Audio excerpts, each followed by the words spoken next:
Oi, pessoal. Meu nome é Augusto Diniz, colunista de cultura de Carta Capital. Não deixe de se inscrever no canal do YouTube de Carta Capital para receber notificações de novos vídeos. A nossa conversa agora é com o professor universitário José Rodrigues Mal Júnior, ou apenas Mal, conhecido no meio musical com esse nome, mais especificamente no movimento de punk rock.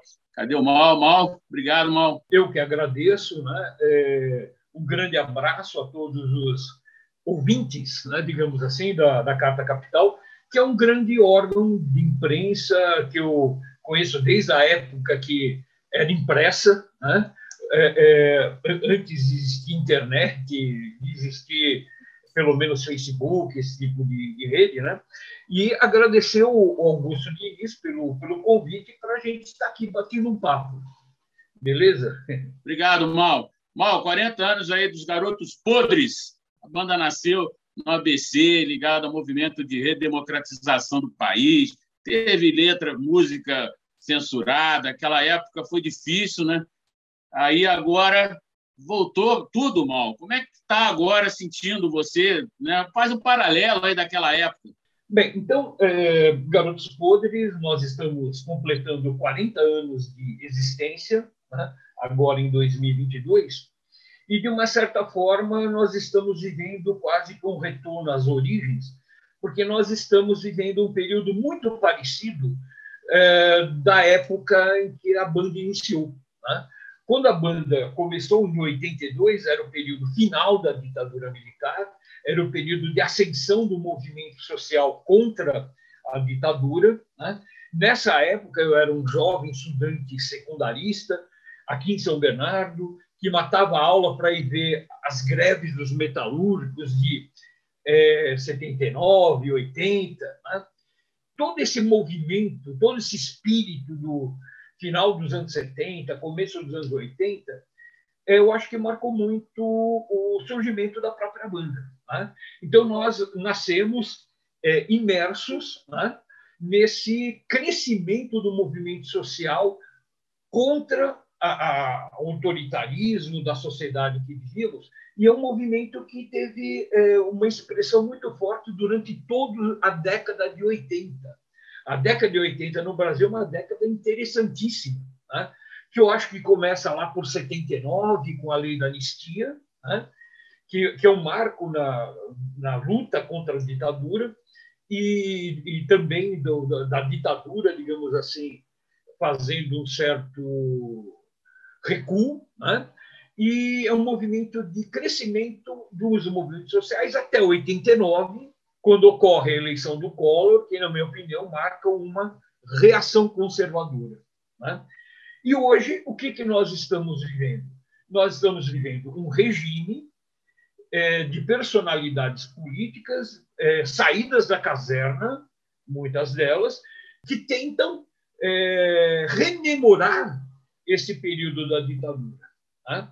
E isso, de alguma forma, mostra que a história política no Brasil, muitas vezes, a democracia é apenas o intervalo entre uma e outra ditadura. E se nós não lutarmos muito no próximo ano, nós vamos mergulhar numa ditadura sanguinária. Então, digamos assim, o futuro do país depende de nosso empenho nessa luta pela democracia, porque nós temos hoje um governo de clara inspiração fascista, que, assim como o regime de Hitler, né, emprega o discurso de ódio, né, para se manter no poder, para mobilizar a massa fascista contra aqueles que defendem a democracia. Então, nós vamos ter 2022, vai ser um ano muito difícil, e nós temos que estar preparados para a luta pela democracia, a luta pela defesa da humanidade contra a barbárie fascista. E a luta não termina em 2022. Somente quando tivermos derrotado esse regime fascista é que nós vamos começar a enfrentar as verdadeiras dificuldades. Então, nós temos uma luta longa, talvez de décadas, para estabelecer no país uma sociedade minimamente justa e igualitária. O Mal, lembrando que o Mal é professor de história, né? fala com propriedade aí sobre o assunto, mas como é que seria essa luta que você imagina em 2022? Vamos falar depois de Garotos Podres, né? Como é que vocês vão comemorar aí os 40 anos, mas antes disso, como é que você vê, né, que a gente pode brigar aí para, né, tentar reconquistar o espaço social, né, as nossas necessidades? Eu acho que, em primeiro lugar, nós devemos estar, digamos assim, vinculados à luta política, inclusive à luta política eleitoral. Muitos acham que eleição é uma coisa muito pequena. Eu não acho. Eu acho que eleição faz parte da luta política, mas não é o único campo de batalha, né? Além de disputar as eleições e, digamos assim, fazer campanha para os candidatos progressistas, né? Nós também temos que fortalecer as organizações dos trabalhadores, as organizações populares, então, Sem Terra, MTST, né? O movimento sindical, né? Nas últimas décadas, nós tivemos um discurso totalmente contra o movimento sindical, financiado pela imprensa burguesa. Então, nós temos que lutar para, digamos assim, fortalecer as instituições de defesa da classe trabalhadora. Né? Nós temos que fortalecer o nosso exército. Né? Nós estamos numa luta de uma frente popular contra o fascismo. E cada vez mais a sociedade está cindida em dois campos. De um lado, o fascismo, que é o ódio instrumentalizado, é a defesa da barbárie, e do nosso lado, a civilização, aqueles que defendem os princípios básicos da dignidade humana. E na nossa trincheira, nós devemos fortalecer as nossas forças, os nossos exércitos, e o nosso exército não necessariamente usa armas. Muitas vezes, por exemplo, entre os trabalhadores, qual é a principal arma? É a solidariedade. Né? É na luta solidária que os trabalhadores se organizam no movimento sindical. Então, nós temos que nos armar de solidariedade, de empatia em relação a todos aqueles que hoje sofrem diante da crise, né? E nos opor ao fascismo. Então, nós temos que atuar em todos os campos, no campo político eleitoral, mas não apenas, também no campo dos movimentos sociais, no campo do movimento sindical, né? Nas redes sociais. Então, nós temos um embate longo pela frente. Né? E, dentro desse embate, Garotos Podres está inserido. Por quê? É isso que eu ia perguntar a você. Como é que estão as comemorações? Ela está inserida aí dentro desse processo de luta aí que você citou? Fala para a gente aí o que vai acontecer aí com os 40 anos de comemoração aí da banda. Desde o surgimento dos Garotos Podres, eu poderia dizer que a banda sempre teve uma conotação de intervenção política, a fazer como uma forma de atuação política, né? Ou seja, de fazer propaganda e agitação, dizendo assim numa linguagem mais técnica. Né? E agora, ao completar os 40 anos, né, novamente estamos vivendo a ameaça de uma sociedade e de um governo autoritário, fascista, de direita. Isso daí eu acho que, na verdade, nos inspira, né? De ter a oportunidade de ainda a banda estar viva e na luta, né? Na luta dentro de um contexto de luta antifascista. Então, nós queremos estar contribuindo com essa luta. Né? Então, nesses 40 anos, o que nós pretendemos fazer? Né? Nós estamos lançando um filme, aliás, não é nossa, do Delaney Lima, que é um grande diretor de cinema, tal, e o Lucas, né, Barbie. Né? É um filme que é Faces do Mal, que, na verdade, é um filme que traça, né, alguns aspectos da banda, dos Garotos Podres. Né? Esse filme teve uma pré-estreia no ano passado, quer dizer, nesse ano, né, 2021, na Mostra Internacional de Cinema de São Paulo, e ano que vem vão ocorrer outros eventos para estar promovendo o filme, então vai ser uma coisa bacana, é uma forma de intervir. Junto com o lançamento desse filme, participação de festivais, etc., nós pretendemos fazer vários shows comemorando esses 40 anos. Né? Aliás, nós já estamos iniciando, né? Vamos fazer show agora em São Paulo, em Americana, em Belém, né? Já esquentando esse ritmo dos 40 anos dos Garotos Podres, e também vamos lançar algumas músicas e clipes, né? Porque hoje em dia o mercado, digamos assim, fonográfico mudou. Compact disc, né? CD, praticamente desapareceu. Hoje o que nós temos são as plataformas, e acaba sendo muito mais vantajoso você lançar singles, né? Você lança uma música, aproveita junto com a música, lança um clipe para divulgar no YouTube e tal. Então, esse ano nós vamos fazer vários lançamentos, né, de músicas e de clipes, né, que é uma forma da gente estar, digamos assim, intervindo no processo social de resistência e de luta contra o fascismo. Então, a principal forma de militância política nossa, dos Garotos Podres, é através da música.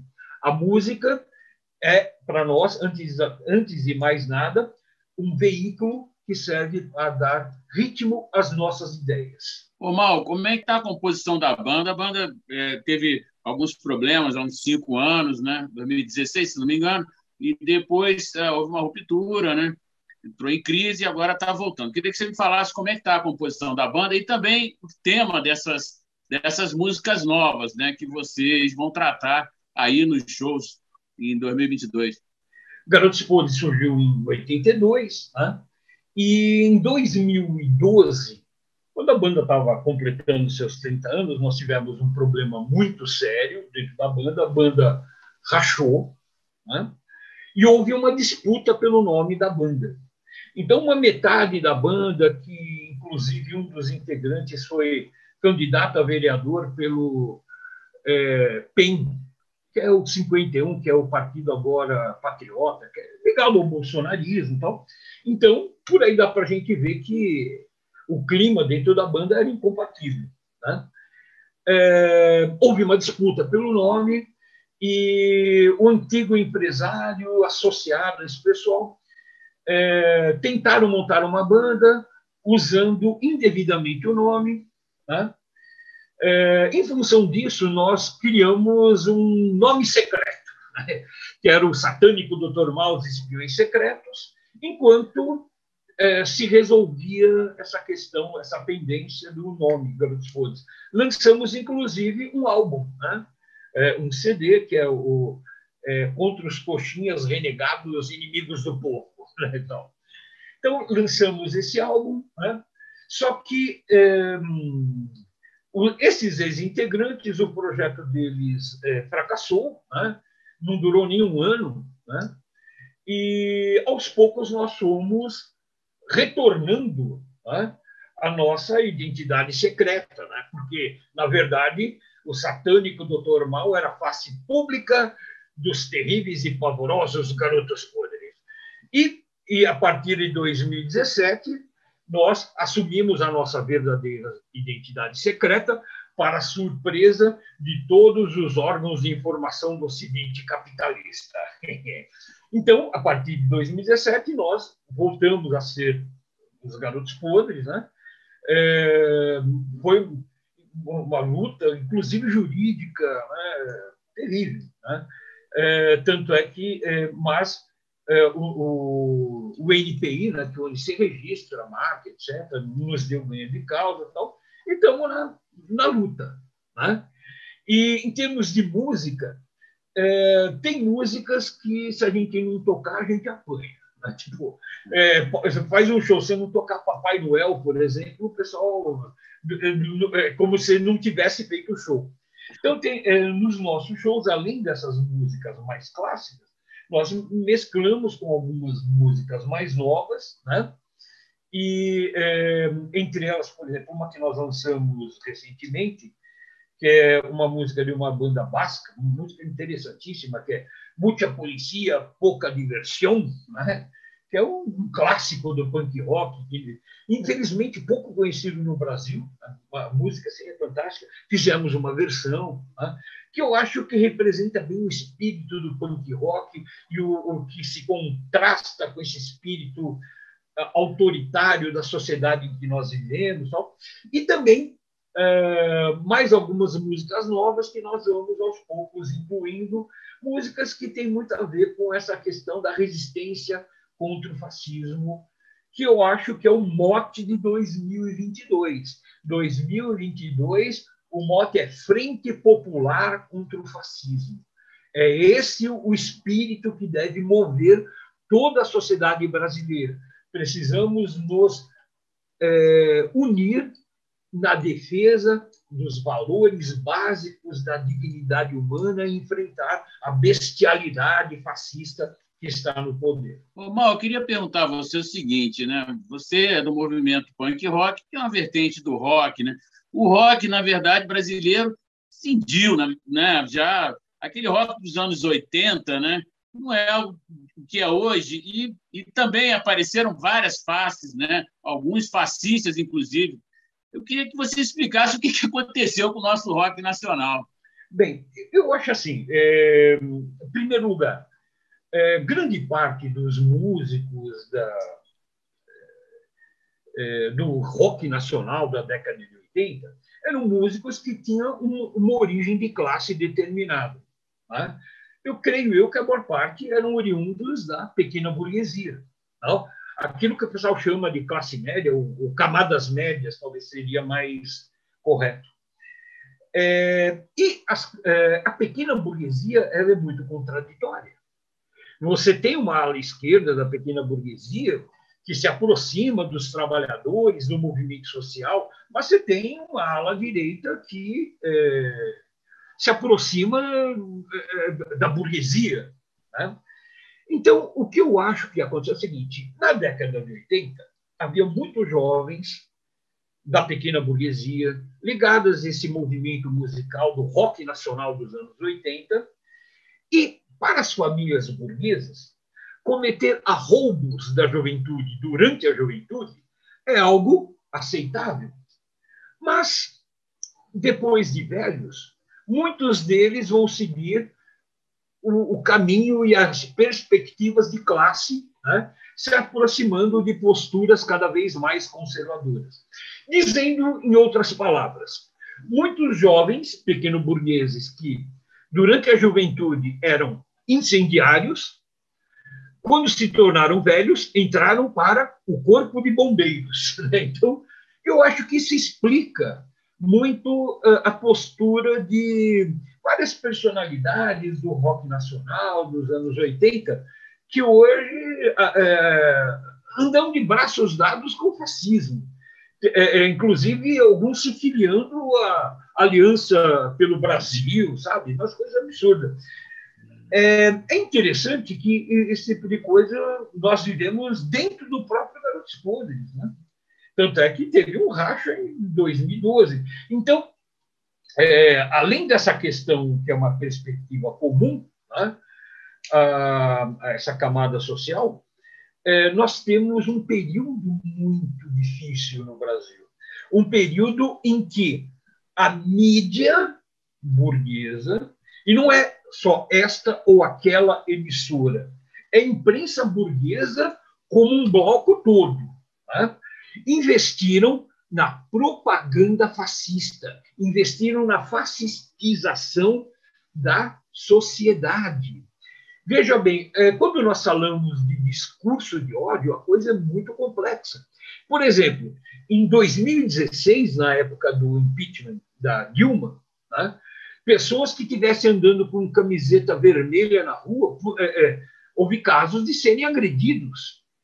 No Rio Grande do Sul, uma médica pediatra se recusou a atender uma criança, uma menina de 2 anos de idade, porque ela sabia que a mãe era petista. Ou seja, a mídia e não é só a Rede Globo, né? A mídia burguesa, ela insuflou o ódio, né, contra a esquerda, que é um ódio equivalente ao ódio que os nazistas insuflaram contra os judeus na Alemanha, na época da República de Weimar, e no final da República de Weimar, início da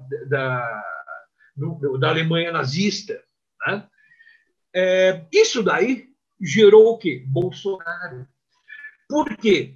Porque o fascismo se alimenta de ódio. O fascismo é a instrumentalização do ódio, ou, se preferir, o ódio instrumentalizado. Então, o atual regime que nós estamos vivendo, ele é produto dessa campanha da imprensa burguesa contra o PT, que insuflou um discurso de ódio, e uma vez aberta essa caixa de Pandora, não se consegue colocar novamente esse ódio dentro da caixa. Né?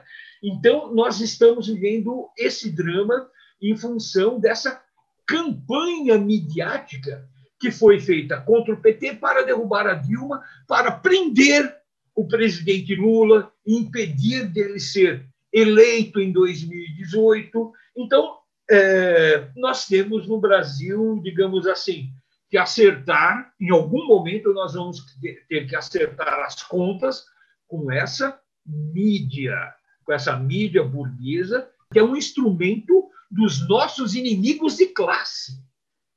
E isso que a gente tem. E, mais importante, nós devemos incentivar e apoiar a mídia progressista. Entre elas, a Carta Capital. Então, a mídia progressista, que é a mídia que trava o contraponto nesse embate contra os poderosos que massacram o povo brasileiro. Mal, voltando aqui para a parte do rock, do movimento do rock, é interessante observar que parece um movimento global também. A perda da rebeldia do rock, né? Também, a gente falou que a geração do rock brasileiro envelheceu e tomou posição na sua classe social que pertence, né? Agora, no mundo, parece também que perdeu esse laço com a rebeldia, que foi um marco, né? Lá do começo do movimento. Você acha que dá para recuperar isso, Mal? Bem, eu, quando era jovem, eu era incendiário, e agora que eu estou velho, eu continuo incendiário, não entrei para o corpo de bombeiros, né? Mas é o seguinte, de uma maneira geral, eu acho que o rock and roll ele trilhou esse caminho, né, de se domesticar, né? E a domesticação do rock and roll está muito ligado à própria ação da mídia, porque a mídia ela pode, digamos, divulgar alguma coisa e não outra. Né? Então, a mídia tem um aspecto seletivo, né? De, digamos assim, incentivar uma postura conformista, né? E reprimir, né?